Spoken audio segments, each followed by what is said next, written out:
Hey guys, Diamond Dad here. First off, I want to thank everyone who has watched my recent video. The response has been truly overwhelming. Thank you. My original plan for creating this channel was to create content that focuses on no-coiners. I want to help explain decentralized finance and what I think is the greatest ecosystem for DeFi, which of course is the Heart ecosystem. And that desire has not changed. I'm determined to bring some of the highest quality content the crypto space has. I've recently invested in a new camera setup and am building a new studio as we speak. I have a deep desire for everything we do to be 100% authentic. Can't always promise my content will be without mistakes or error, but trust me when I say I've done everything in my power to present well-researched facts. Diamond Hand Coaching and our YouTube channel is not for sale. I will turn off all ads as soon as I can. Unfortunately, I need to hit these benchmarks before I can accomplish that. I refuse to allow big tech to use my content as a billboard for centralized exchanges and sites designed to get you wrecked. I don't need to bend my knee to the Google corporate advertising machine because I'm a Hexican, and last time I checked, you could have sold it on a double. Ugh. For all you independently wealthy Hexicans out there making YouTube content and monetizing your videos, stop selling out. Diamond Hand Coaching will never accept paid promotions or sponsorships. Authenticity is incredibly important to me, and this is one of the ways we want to prove that. With that said, I wake up every day thinking about pumping your bags and have made the commitment to do this full time. First, with Diamond Hand Coaching Network, and secondly, with the Diamond Dad YouTube channel. So if you want to support what we're doing over here, I will attach my ETH address below, or you can support Diamond Hand Coaching easily from our site. With that quick personal introduction out of the way, let's get to today's topic. Since I've been working full-time as a DeFi coach, I get questions from my recruits, and those questions send me on rabbit trails of research. When someone asks me a question, I want to have a good answer. An answer not based on how I feel, but from facts. And that's where today's video comes from. Today, I want to answer one of the most common questions I get when teaching people about Hex. Where does the yield come from?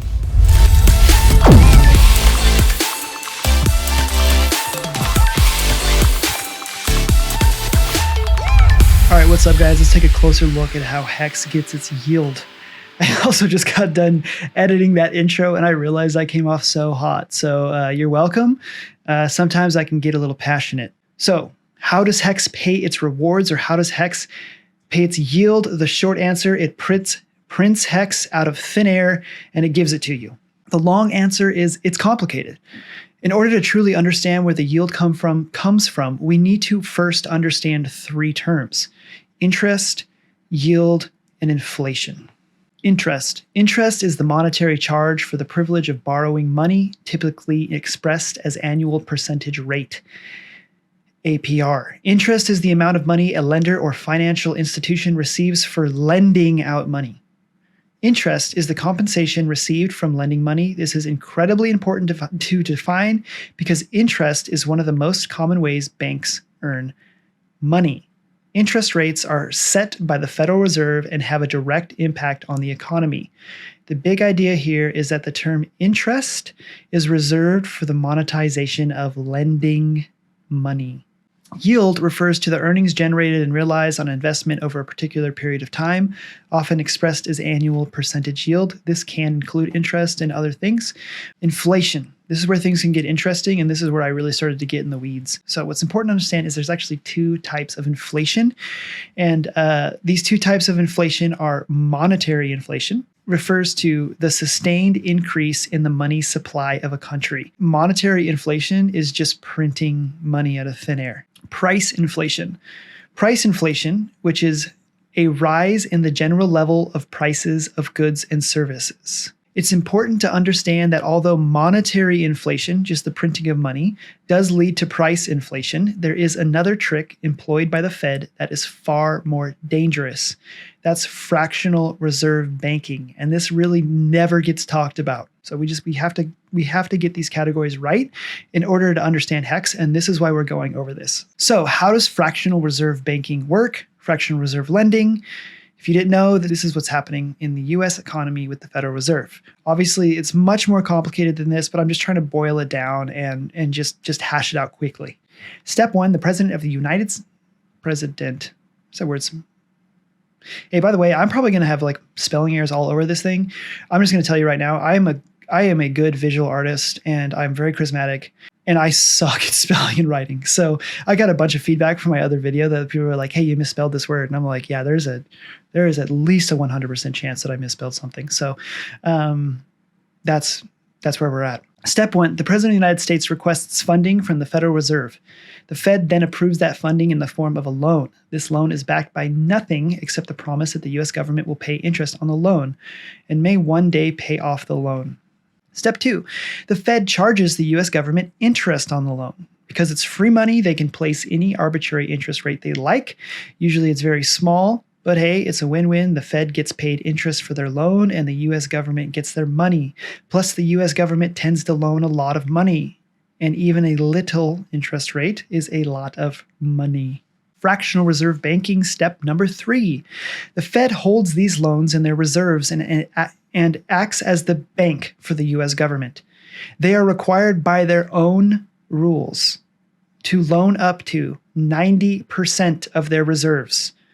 These secondary reserve loans generally go to banks owned and controlled by the Fed. Because they act as the bank of banks, they will hold these loans in reserves and can loan up to 90% of that reserve. This third loan usually goes to foreign countries to prevent too much price inflation in the United States economy. Lulz. The further away from the tap of monetary inflation, the higher the interest rate becomes. But guess what? The Fed acts as the bank of these reserves for foreign countries, and the process can happen again. This is what is known as fractional reserve lending or fractional reserve banking. The Fed does not care about getting the loan paid back. All they care about is the interest of the loan. Oftentimes, when countries are defaulting on their loan, like the US government when they can't pay it back, the Fed will just loan them more money to pay off their loan and increase their interest rate. This is what's happening. It's crazy. So this is the macro version of what's happening at your bank. It's a common misconception that banks loan out your money. They do not. Rather, they hold your money as reserves and are required by the Fed to loan against it up to 90% of the value to stimulate the economy. Here's where things get tricky. Let's use the example of a mortgage. If I take out a loan for a house, when I get my loan and pay for the house, where does that money go? It goes to the sellers of the house. What do you do with hundreds of thousands of dollars? You put it in the bank. Most of the time, you just transfer 150 grand or 300,000 or 400,000 from bank to bank. Then the bank places that payment in reserve and then can loan against it up to 90%. And continue this process of loans on loans on loans on loans, all based on one big loan that started at the top.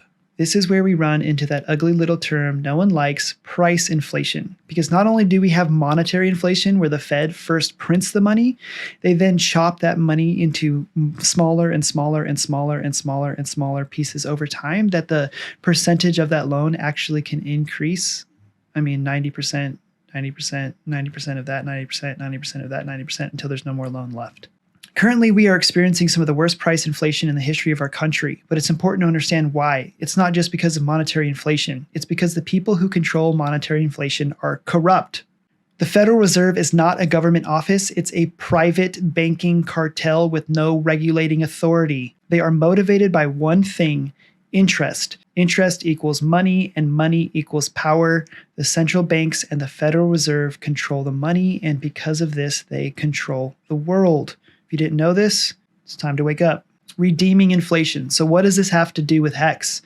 Hex has a built-in monetary inflation rate. Hex grows by 3.69% of its total supply a year. This will never change, and we know this because of its immutable code. No person, organization, or holder can change this fact ever. This is one of the ways Hex fights price inflation, rewarding good behavior.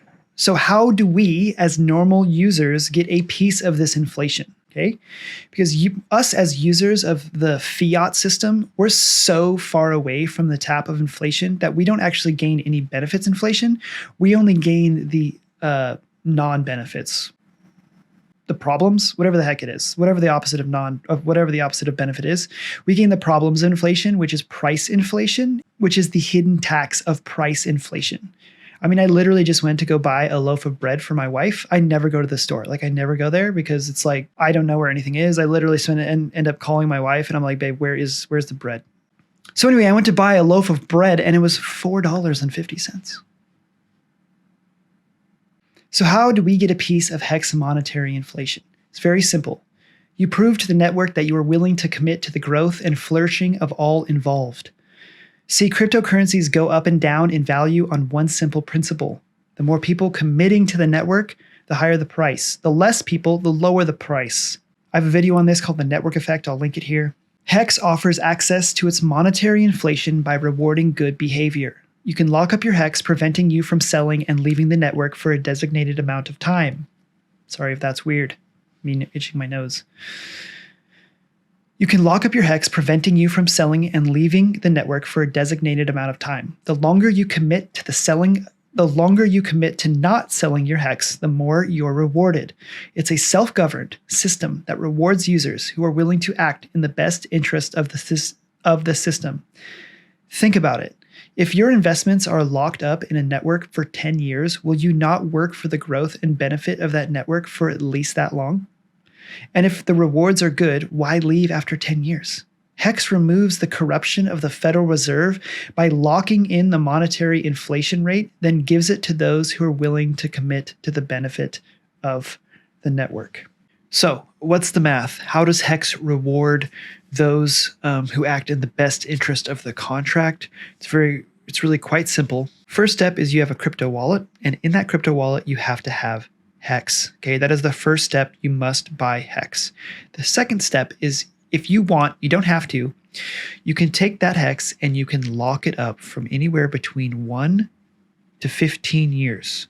What's important to understand is that when you lock up this Hex, you're locking it up into the Hex smart contract with no counterparty risk. Okay, your keys are getting access to a vault that the smart contract has, and you are placing your Hex in that vault. No one else can get into that vault. No one else can access that vault. Only your keys lock and unlock this vault. Okay, when you place your Hex into this vault, it then gives you shares of the inflation, which we'll go over in just a second. So to use the example of 20,000 Hex here, if you took 20,000 Hex and you locked it up for 5 years, by the end of that 5 years, you would have 40,000 Hex. Now that could go up and that can go down, but right now the math is 20,000 Hex locked up for 5 years, 40,000 Hex. If you take that same 20,000 Hex and lock it up for 10 years, by the end of that 10 years, you will have 60,000 Hex. So 5 years, you get 100% return on your Hex.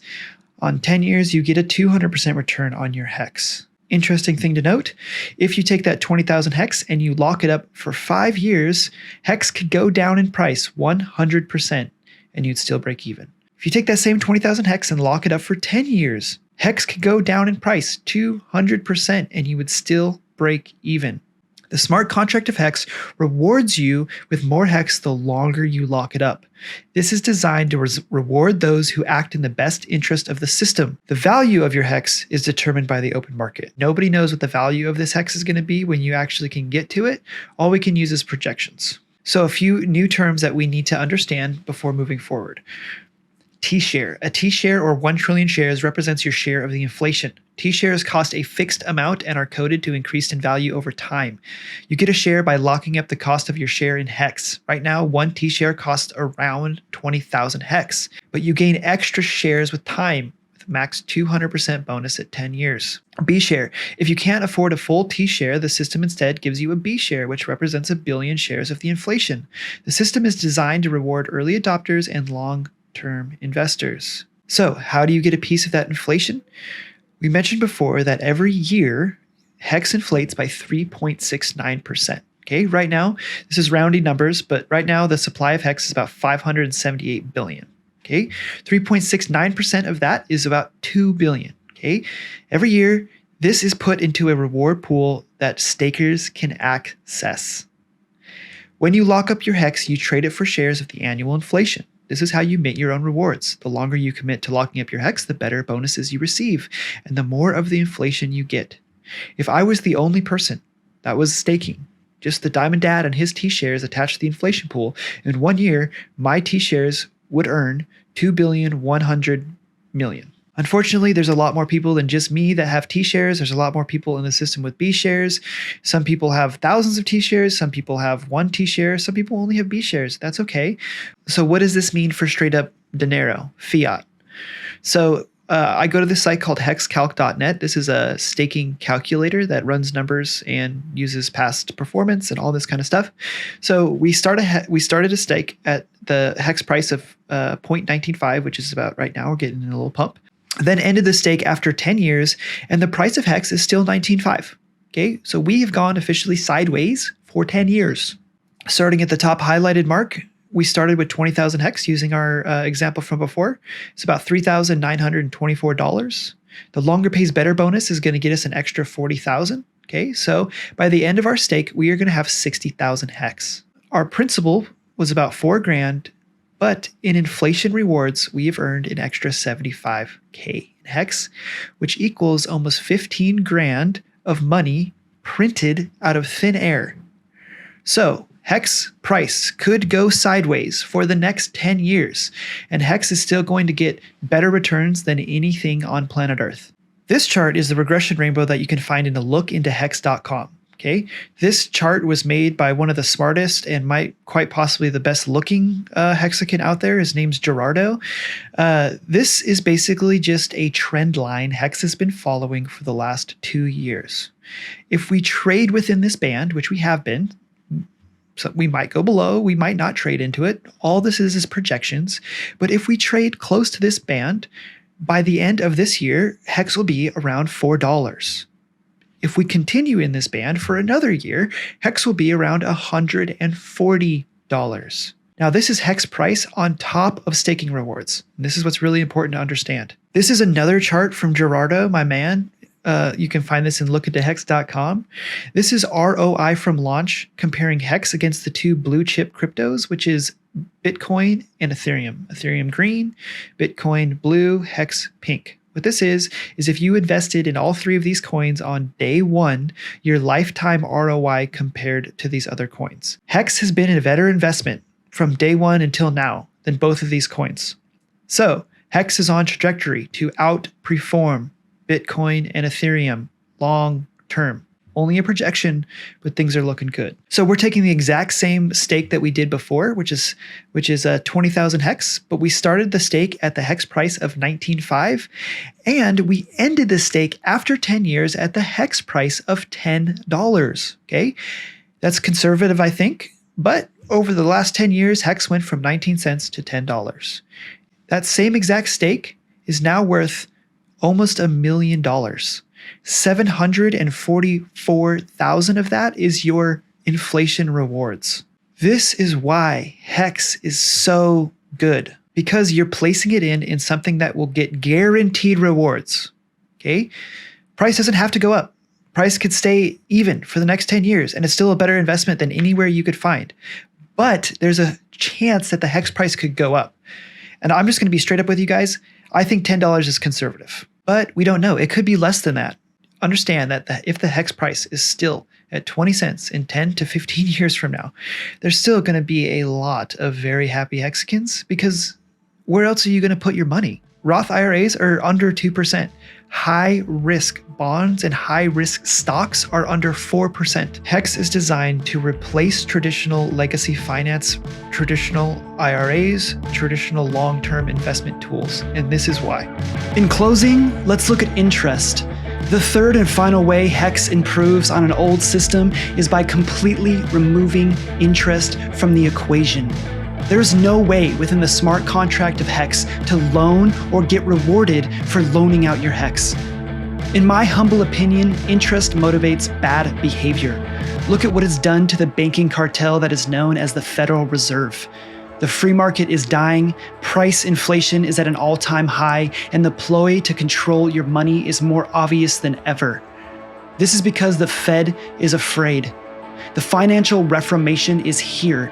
The invention of the blockchain and decentralized finance is far more than a group of people that want to make a quick buck from inventing their own internet money.